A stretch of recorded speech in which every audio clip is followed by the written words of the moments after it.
শুক্রবার যখন 11:40-এ ভূমিকম্প শুরু হয়, আমরা তো শহরের নগরীতে থাকি, বিল্ডিং এর শহর, ওই নরসিংদী মাধবদীতে আশেপাশের থেকে জোরে জোরে আল্লাহ লা ইলাহা ইল্লাল্লাহ মুহাম্মাদুর রাসূলুল্লাহ,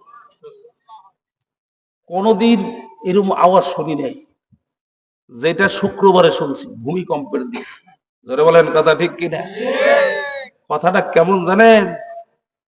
ওই তুফান যখন বিপদ আসে তখন আমাদের ইমানের অবস্থা কি জানেন? লা ইলাহা ইল্লাল্লাহ, ঘর রাখার মালিক তুমি আল্লাহ।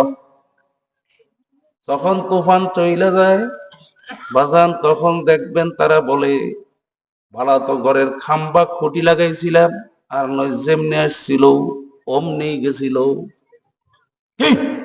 কথা ঠিক না বেদি? হে আল্লাহ বুঝাই দিছে শুক্রবারে। কি বুঝাইছে?